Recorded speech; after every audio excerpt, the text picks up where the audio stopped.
Welcome to Go Home Heat, a wrestling podcast. This is a pro wrestling podcast. It will be a Impact AEW specific podcast heading into Hard to Kill, the talk of the wrestling world currently in Impact starts with Taya Valkyrie wrestling Kimberly. Rosemary's there, Deanna Purrazzo's there. We get a pretty good match. Taya doesn't really have bad performances. No. Kimberly's a little better than maybe we had thought before. We wind up with Susie coming out after Susan, correct. After Deanna gets chased away after interfering multiple times with Taya being able to probably pull off the victory. Rosemary chases her to the walkway and Susan comes down, and as you said, dressed as a librarian office type, you would have thought she would be above the fray. However, she's not. Yeah, I kind of figured with Susan she would be a high and mighty kind of, but no, she just like starts brawling, right, which was dope. Right, and then they wind up holding Rosemary still. Taya is looking on and gets in some kind of a, we noticed it looks kind of like Colt Cabana's Superman thing without the dive, but yeah, it's a position I don't think you could kick out of. It looked very legitimate. Mm-hmm. It was a little slow, but it looked very legitimate in that, like, how would she kick out? Right, like right. Her whole body weight was like full, like in a fulcrum, and there was no place for her to get momentum to kick out. Yeah. I liked it. It was a good move, right? I think you said something to the effect of regarding Susan that you'd be more likely to return library books if the librarian just was like allowed to just like beat the snot out of you. Correct. Which is, it's true. It is true. And I do like that we've got three personalities that we know of going through Su Yung at this point. Yes. So we can if we do manage to do some form of a battle royal at some time, we can get the Mankind. Dude. Nick sent me a TikTok of some guy who was like, it was a funny one with like Mick Foley going to get his numbers for the Rumble, and he comes up in his different costumes. Mm-hmm. That's exactly the same vibe. Yes. Yeah. Where it's like, yeah, she's going to go back, and she's going to come out as somebody else, and it's going to rule every single time. Correct. Okay. I will say, yes, Su Yung specifically has to go on last, because that makeup ain't coming off. Right. I mean, maybe, but it would already have to be coming off, like, halfway through. Or you could leave some of Susie on going into Su Yung, so the librarian probably has to go first. Yeah, I'd say so. We're glad we figured that out for him. Now Taya is very frustrated because she's lost heading into her championship match at Hard to Kill with Deanna Purrazzo. That will come up again a little bit later. That should be quite the match. I think it should be fantastic. It should. It has every opportunity to be everything you want to be. Yeah. Mm-hmm. The tour bus, we have the faux Bullet Club. Fake. They're fake. On it, yes. I'm with Tama Tonga. That's what I meant by foe. Yes. I thought you meant that they were enemies. That they were the foe. Yes, absolutely. Okay. There actually are 4 of them, too, so you could have meant, the foe of them. That was probably where we aired, because the way I speak, that would make the most sense out of all of it. It was like a triple entendre, man. I was there with you. Yes, running through the gauntlet of my vocab. Yes. They are fired up, and they're fired up because the match. Carl Anderson. Yes, Carl Anderson is going to have a match with Rich Swann. Mm-hmm. I don't know if there's any like stakes to the match other than, I guess, hurt pride. Injured. Pride. Yeah, that's fair. Yes. But they hype Anderson up. They're like, you don't even need us out there, it's great because that means that one of them can stay back there and drink, and Kenny doesn't have to go mess around with it either. So it is kind of. There's a couple layers to that. Yes. Like, oh man, we're all pompous jerks, but also I kind of don't want to help you. Because I like drinking on the bus. It's like better than working, right? Sami Callihan promotes a barbed wire massacre match. A match so violent that last time they could not air it on TV, but this is pay-per-view, so to the death is fine. To the death, man. I'm not sure exactly what a barbed wire massacre match entails, but I believe it will have something to do with me cringing. I get a little worried every time Impact has like specific specialty matches. Right. Because my mind just flashes back in time to King of the Mountain. Right. I'm expecting, I applied for my booklet to see how you win this match. Yeah, right? I'm looking forward to the YouTube video where they explain it to me using charts and graphs. Chris Bay, Rohit Raju versus Suicide and Manic. This match was good. It was good. Suicide's a little better worker than you would think. Not really. Not better than you would think. But he is a good worker. And the other three guys are fantastic. And we do get a Suicido dive, which is a double Suicido dive because his name is Suicide and he does a suicide dive. Exactly. So that was impressive. The Art of Finesse winds up being your winner on Suicide. And we are moving into Taya and Rosemary discussing their Susie issue. Taya says, I will be out there to make sure nothing goes awry with you when you wrestle. When Rosemary is to wrestle. Deonna Purrazzo? No. Tenille, because they go off the grid here. Normally, you always wrestle. Yeah, you in wrestle wrestling shows, partners. Right. Partners wrestle partners. Right. But what they do here is they have, because Tenille tried to talk Rosemary into being a buddy last week, and Rosemary, she can't really obligate herself like that because she has a whole hive to discuss it with, her own personal demon hive between her ears.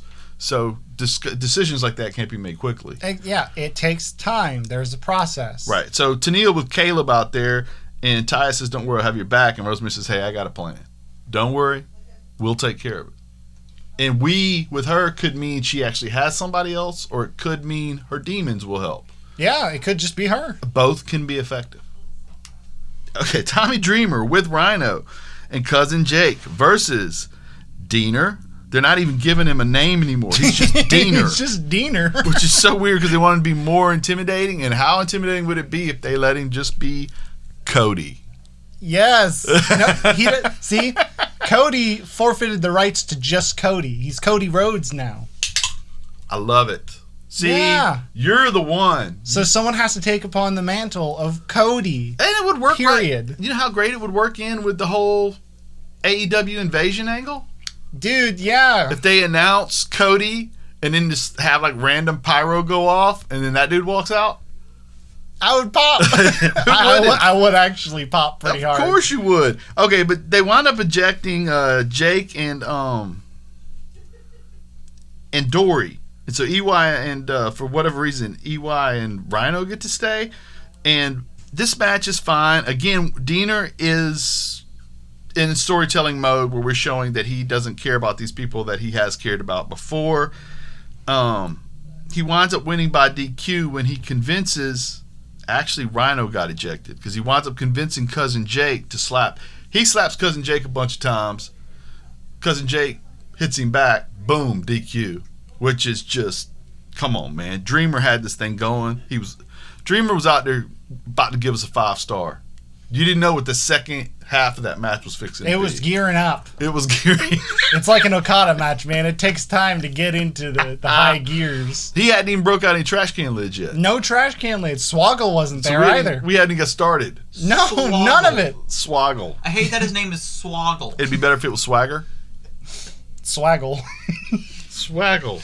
Dude, it sounds like a dance. Because every time I see him walk down the ring, it's just because of who I am. I think to myself, oh, he's swoggling.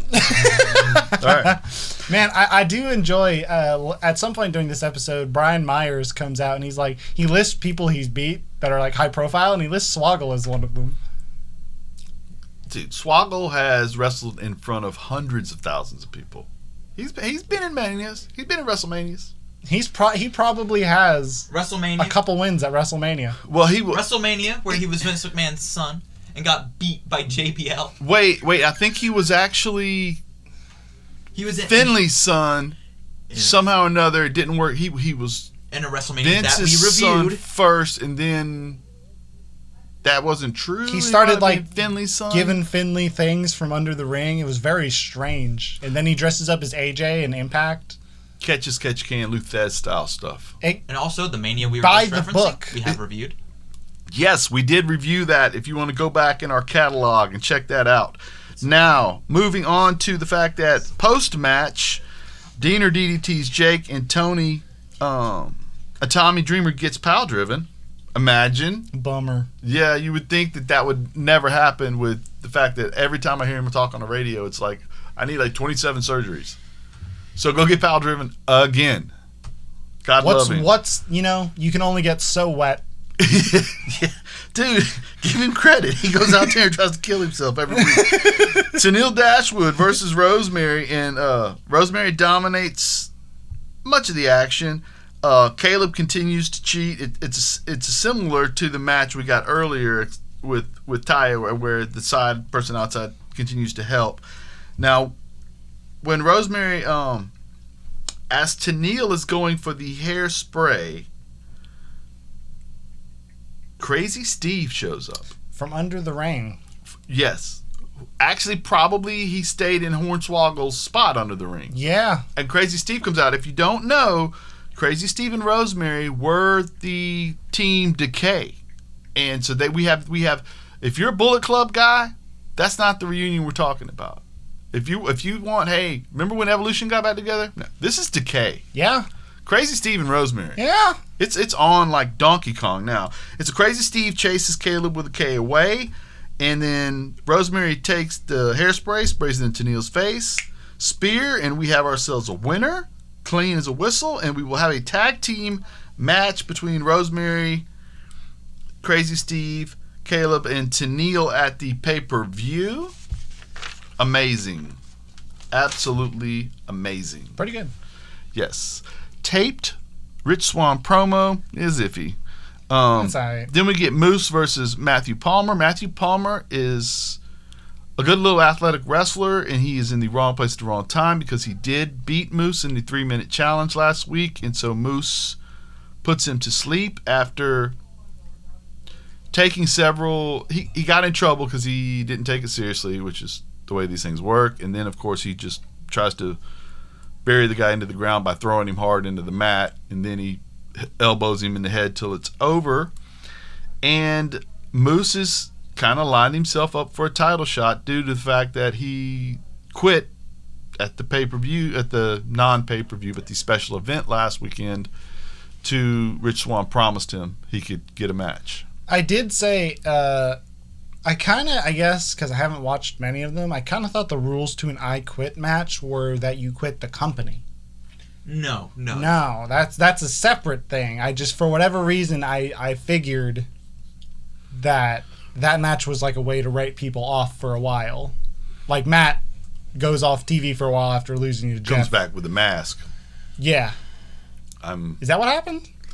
It happens sometimes. Fair. It's a pretty cool way to bring him back in. Los Conquistadors or something. Right? Yeah, all oiled up. Mm-hmm. But now we found out that something has happened with the big 6-man tag match at the actual pay-per-view, which we're angling towards, where Anderson and Gallows and Kenny Omega versus what would have been Alex Shelley and Sabin and Rich Swann. And now you said Shelley was the one that's sick.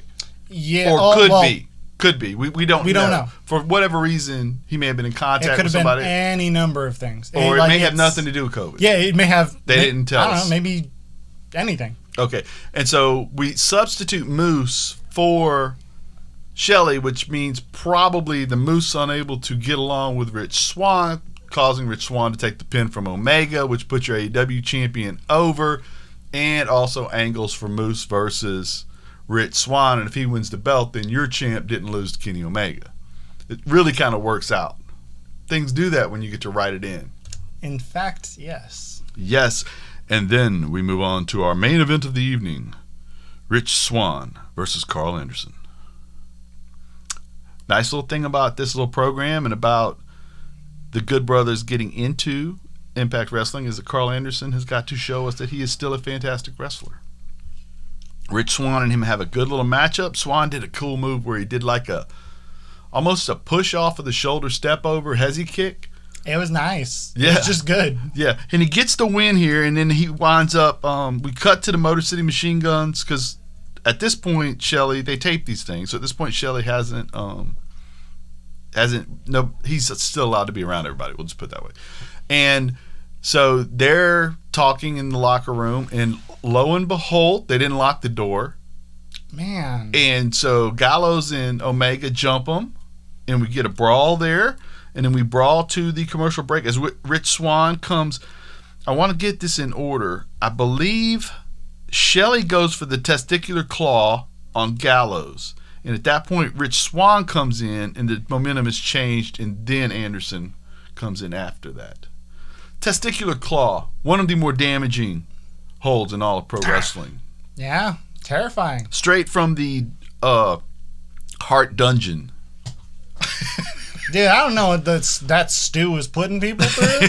You seen the footage, man? Yes. It's yes. terrifying. Maybe he was. He could, yeah. It wouldn't even surprise me if he put somebody in the testicular claw. He's like, and this is how you... Yeah. You can't hear the rest because it's just screaming. Okay, post this show, though, I want to talk about this because post this show, Impact did a 60-minute thing, and they showed footage, and we got footage of... This will be our New Japan coverage, I guess, because there wasn't a lot going on. No. You had the Motor City Machine Guns versus...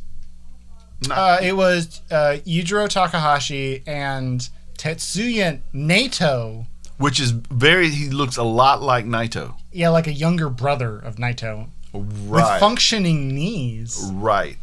And right. Man, dude, okay, so huge, my man Yujiro, he gets Alex Shelley in a... what kind of suplex is it? Belly-to-belly suplex. Oh. But, like, he doesn't start flipping when Shelley jumps. Like, the timing is off. So, Shelley ends up, like, this bump went okay, all things considered, because that's a bump that could be really bad. Mm-hmm. Like, you hurt your neck. Right. He lands literally, like, really hard, flat on his face, and instantly breaks his nose. Right. He's bleeding immediately. Mm-hmm. And he is profusely bleeding through the rest of the match. Correct. Still working. Like the camera shot goes from far away to close in, and it immediately his face is covered in blood. It's rough, dude. And he does not miss a beat. He wrestles like a champ for the rest of the show, for the rest of the match. They go over. Did they pin Naito? I think they did. Yeah, they did. And then we have Omega talking about how there's literally years of his great matches in Japan, but he has gone through the vault, and he found one that he's very proud of, where he's wrestling El Generico, who has a lot of similarities to a young Sami Zayn. Same thing with, like, the brother scenario, thinking that maybe there was some kind of... Closely tied. Yeah. So El Generico and Omega, and where was this match? DDT Pro. Yeah, and it was a little bit of a banger. It was, dude, DDT is one of those weird companies where dudes came over and just put on bangers, in addition to, like, pile driving each other through toilets. Like, there was both, man. You got both. Yeah, now, El Generico took a couple of tough spots, but the toughest spot to me was the El Generico... Dude, I don't know how this move has never injured somebody. The brain buster to the top turnbuckle. Oh, my God. Dude... He just, like, how do you not immediately have a stinger? I don't know, but I do know that, as you know, I like to watch Kenny wrestle, but I'm not a huge fan of his finisher. Because to me, it's a little convoluted.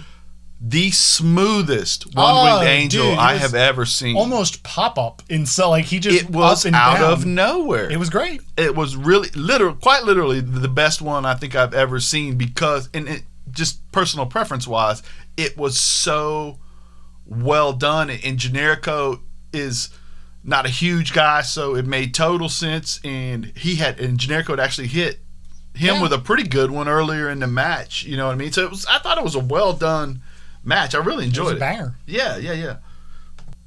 And on to the main event of the U.S. Wrestling Week, AEW. No, I think it's just the main event of the Wrestling Week. AEW. Yeah, no, with not much happening in Japan, it's there's not a whole lot else to look forward to. Dynamite. Kingston's voice. Why aren't you two tag champs? As we start to review why we have Eddie Kingston versus Pac. I'm with Kingston on that, by the way. Pac retorts that you will not take my people. I respect the few people I respect from me.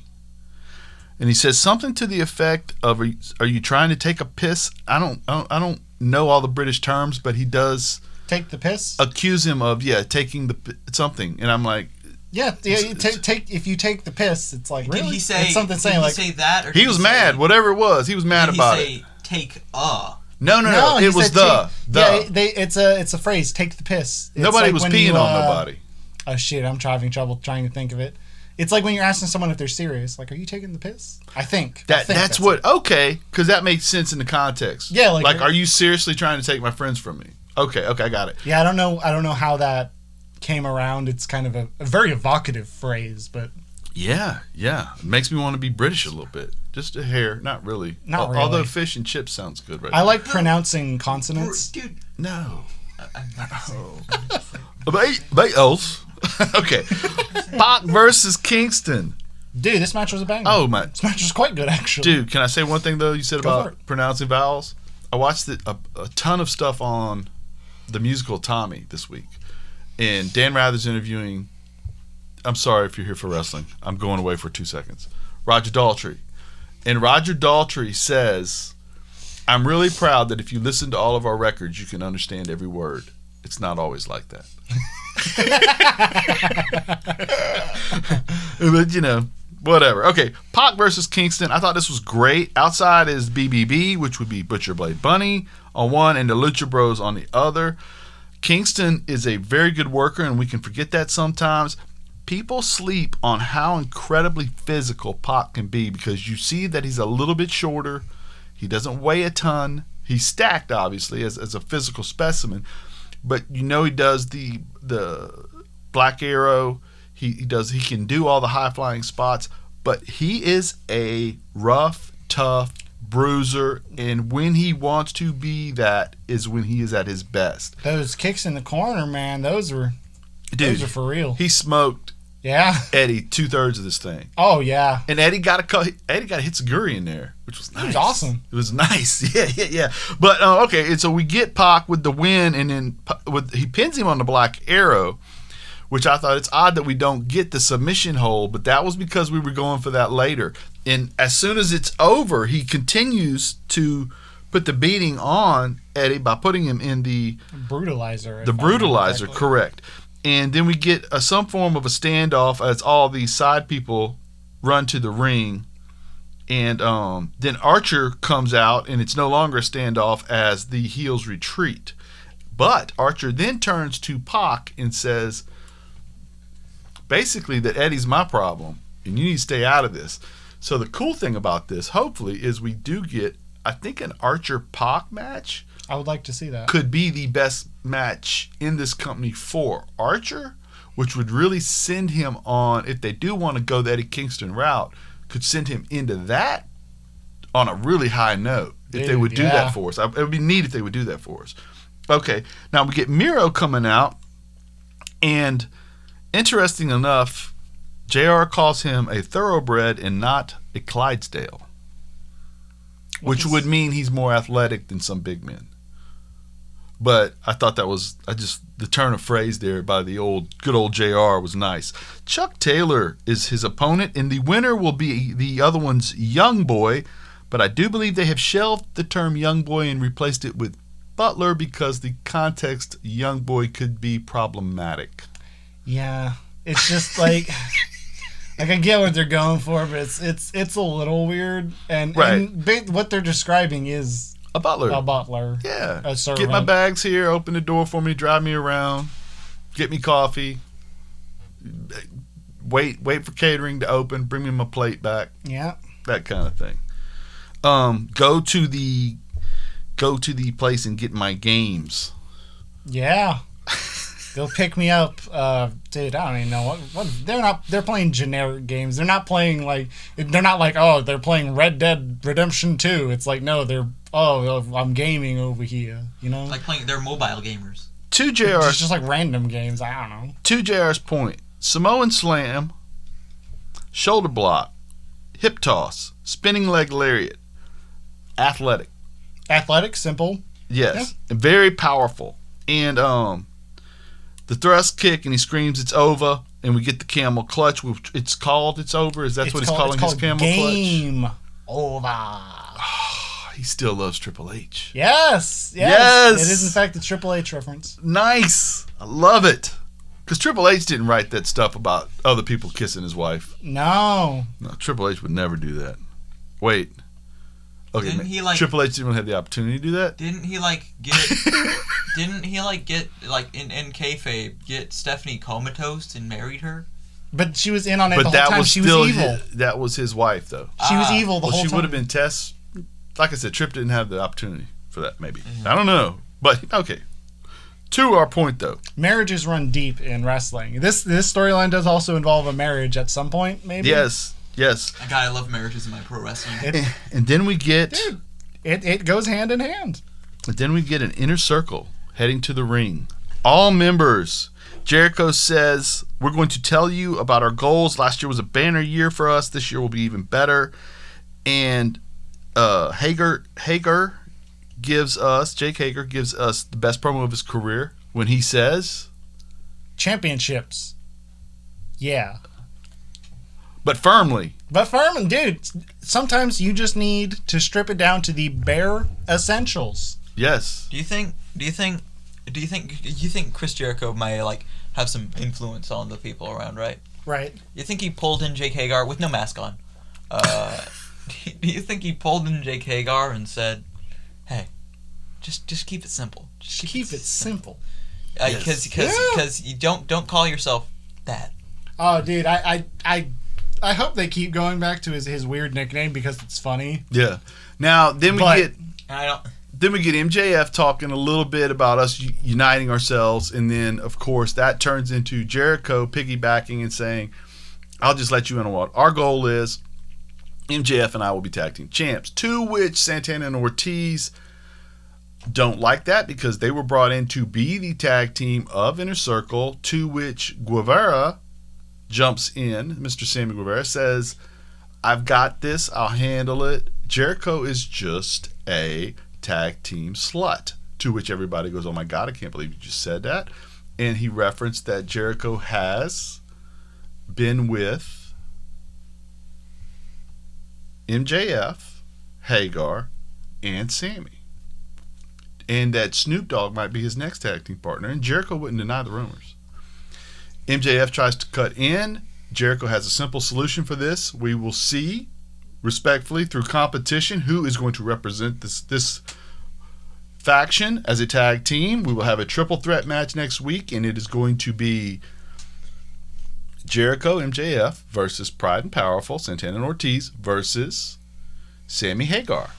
Yes, man, a surprise entrant. Yes. The celebrity music artists continue. Yes. I did like that joke, man. I did. The best part was Sammy Guevara not knowing who Sammy Hagar is. Yeah. Yeah, that fits. I mean, yeah. Yeah, it does. It's on brand for every one of them. He's the young guy. He shouldn't know. Jericho's the old school rocker. He would I know. believe Jericho just like knows Sammy Hagar. He's probably met him. Oh, I 100% think they Yeah. know each other. They have to know each other. Not to mention Sammy Hagar's on... Oh, I'm sorry. For a second, I thought we were on Impact again. No. They He's got me on mixed Access. up because we have these two different shows that they just keep going back and forth like crazy. And so then we wind up with a quick recap of Darby versus Cage, which heads us into a backstage segment where Kenny Omega, your world champion, Don Callis, the Invisible Hand, and the Young Bucks, middle-aged Bucks, are backstage. I had a joke about Don Callis. More like the invisible hairline. Hey. Yeah. Oh. And so then we get basically they're going to all go out together. Kenny has invited them. Don says, hold on. The Young Bucks are a big enough deal. They should get their own entrance. I think their music is great. Their intro music is great. So let's go out there first. Bring them out later. See you guys out there. Love you guys. Mean it. Heads out to the ring. We get the extended intro for Kenny Omega, which they always give us. And then Don Callis kicks the ring announcer out and says this is too big of a deal for an amateur to handle. And he announces that your tag team champs, Kenny's very best friends, the Good Brothers. And so then the Good Brothers come on, and we cut to Tony Khan, who ran a commercial talking about how you could watch real wrestling on his show tonight. And now Tony has been gotten by the invisible hand, and the Young Bucks are furious and they storm off, but they don't seem furious enough, I guess, because we'll see later. Then we get a match, and they're wrestling. It's a 6-man tag match. They are wrestling Varsity Blondes. Which is Griff Garrison and Brian Pillman Jr. Correct. And what's that other guy's name? He was pretty good, though. He was very good in this match.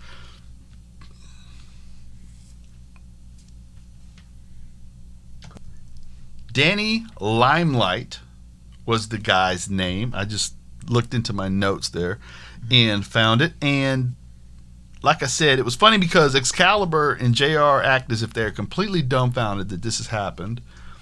Tony is literally Tony Schiavone is literally recreating all of his mid-90s work and substituting AEW for WCW, which is great. Even to the point in which when they get outside of the ring, he says something like, they're fighting for AEW, coming to the aid of AEW. You know what I mean? It's just a pop because it reminds me of when he was so golly shucks is upset about the NWO. You know what I mean? And Tony does golly shucks pretty well. We wind up we wind up getting the Magic Killer for the finish. Like I said, this was pretty well done. And then, of course, they continue to beat the guys up. Phoenix and Penta come out. No, Mox comes out. Mox comes out first. They didn't beat the guys up. I lied about that. They stood there, and Mox's music hit, and then he comes down. 1v3, no fear. And he even says something like 1-on-3 or does the hand motion. Yeah, he keeps adding him. He's like, I don't care. Yeah, and he walks down, and he's getting the better of him for a second, but of course the numbers game catches up. Mox had shown Phoenix respect last week, allowing him to challenge for the world title before he jumped Omega, who he feels has something coming. So Phoenix and Penta turn that respect back and come into it. Now, Phoenix and Penta wound up in 2 different fight scenarios, which I like because I want them to work more and I want them to be in something important. And so if we're getting them in multiple scenarios, that's good as far as I'm concerned. Yeah, smart TV time, baby. Right. And so then they wind up swinging the tide a little bit, and as Mox is looking for Omega to fight further, the Young Bucks come down and stop it, and Omega does stop, which is strange to me, but I mean, not Omega stopping. Moxley does stop, which was strange to me, but then when the Bucks turn, they eat a couple of super kicks, and that wraps up that segment, and we come back with the Britt Baker Talk Show. Reba intros Britt Baker, and they run down Cody a little bit as he's going to be their first guest on the show. Britt was fantastic in this format. Reba was hilarious in the way she laughed at Britt's sort of funny jokes. We do get a couple of shots on Cody's neck tattoo, which are not shots of Cody's neck tattoo. Thank God. Jokes about his neck tattoo. I wouldn't have been able to hold down my lunch. Then the pop of the segment comes. Here's my hot take on the Cody neck tattoo jokes. They're not that great, but they're only not great until you realize that Cody's only letting people make them because it's popular, and he still thinks that tattoo has drip. I'm just so confused. We did point out that the tattoo looked mega faded. Mm-hmm. Like, it looked, considering how old that tattoo is, it looks way more faded than it, should be. I agree. Which either means, well, okay, we already knew that the tattoo wasn't great because the line work's not very good and there's a lot of color bleed. But, I still feel like it shouldn't look that faded already. I don't know if it was just the bright lighting or I don't know what. It was just odd. Maybe he's shooting on us. Maybe that's one of those sticker tattoos and nobody knew. He's been putting it on every time. He's letting it fade away. That was a week ago that he's he put it on. He's not wearing that in business meetings. There's no way. You know better than that. Okay, so then to me the best shoot is that they get the little sparklers and they light them on fire and then they stand there because Britt starts to asking questions, but instead, of course, she forgot to bring out Jada Cargill, who was about to be in a program with Cody's wife until Cody's wife got pregnant. And Britt affectionately points out that there are 9 months of no. Brandy, baby. That was the best shoot of the whole I thing. popped for it. Oh, yeah. So Jada winds up telling, she says that she's a badass bitch and that she's going to beat ass. And No. There's a pause there. Yeah, dude, what she did to Cody, I really expected it to be some kind of zinger, but she just went, I'm going to beat that ass. And it's like, wait, why did you lean in close if you were just gonna say like the most generic fight line? You weren't gonna say, you gotta make a pun or like some kind of like, oh, I'm gonna beat I don't know, the dream out of you. I don't know, some kind of little zinger, and it's just like, wait, I'm your nightmare, dude. That would have been great. Maybe I'm your chief branding officer. Okay, maybe not that one.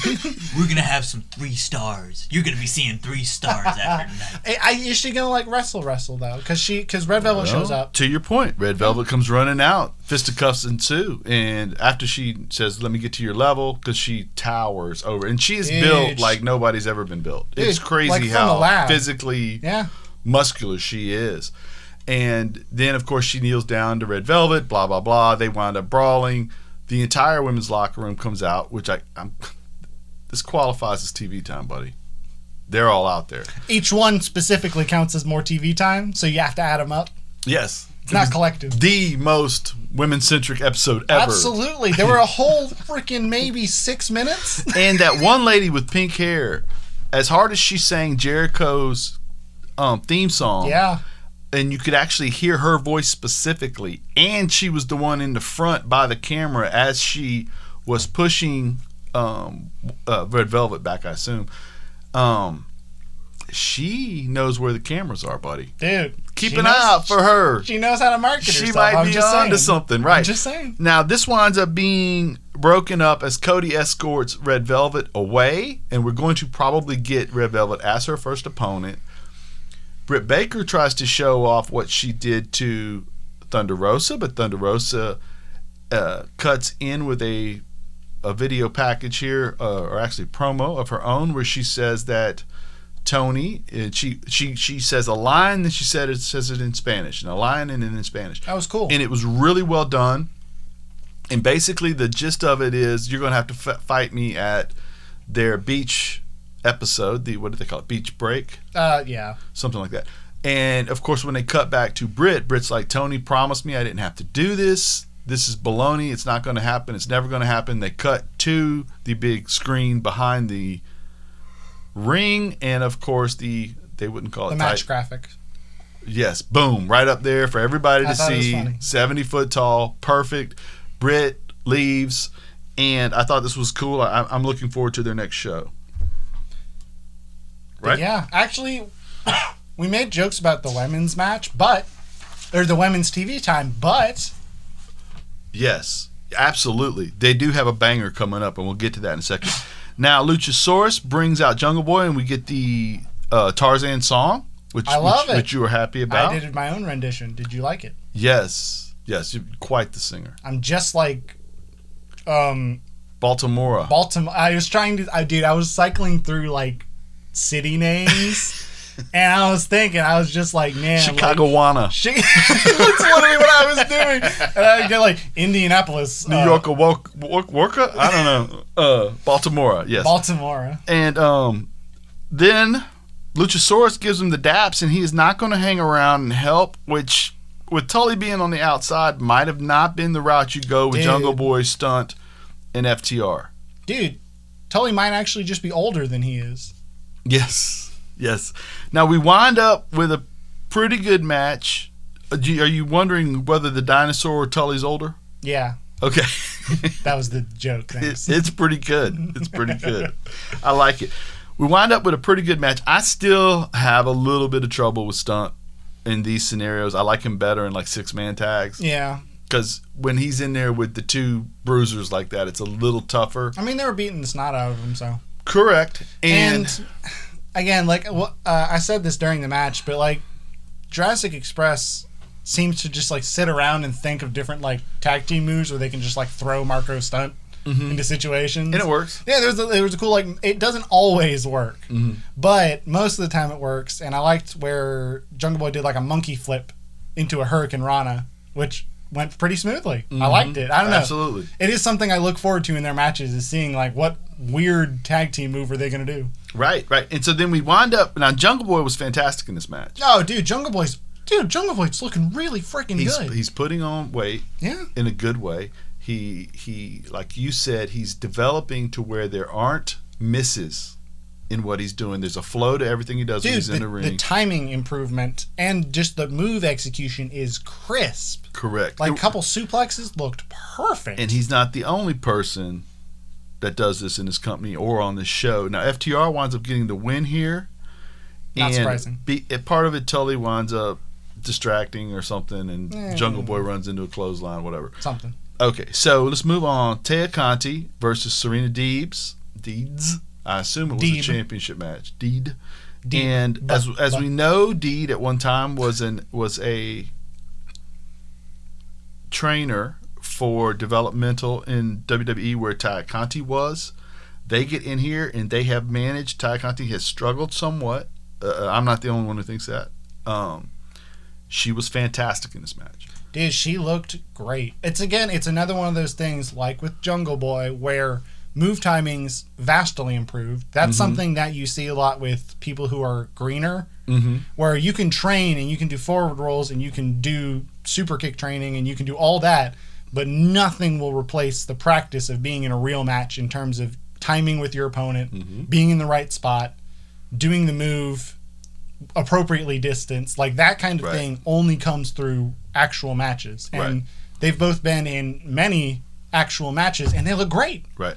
And Conti has legitimate martial arts training, and they put all of that into this match, both on the ground and so it was flawless. Everything moved into something else. She did manage to do a full Nelson stunner on Deeds, which was crazy.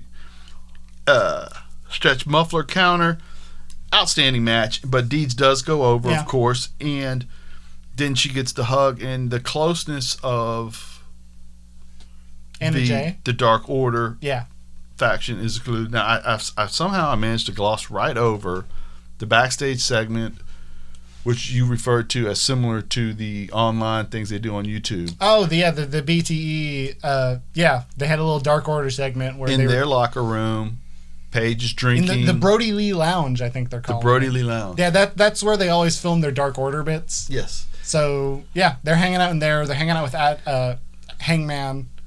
And they're like, hey, we want to know when you're going to give us your answer about joining the Dark Order. And they say next week after the match they're going to have together. And they say he's totally in for sure. And he's standing right there. Yeah, he kind of rolls his eyes. Okay. I don't know, man. I do enjoy the fact that they're letting him be a little silly on TV. I want him to join. I kind of do. Dude, I mean, they're a cult. I get it, right? They're definitely a cult, right? They definitely don't feel like a cult as much, though. Yeah. They seem to have a legitimate. They seem like a happy cult. Yeah, dude, like not like a Manson cult, you know? Right. Not a bummer, not a drag. Like a Mickey Mouse cult. Yeah, dude, not like an apocalypse cult. There's not like the end of the world isn't coming. They're just like they're having a good time, and if you leave, you can't. You know, you just can't leave. You just can't. You just can't do that. And you will continue to have a good time. And you, damn it. Yeah, that's what's great. The fun is mandatory. Correct. That way, but you don't have to make a conscious decision with whether or not you're happy. You know you are because you've been told you have to be. Yeah. Right. Okay. Cage versus Darby Allin is next. Taz on commentary.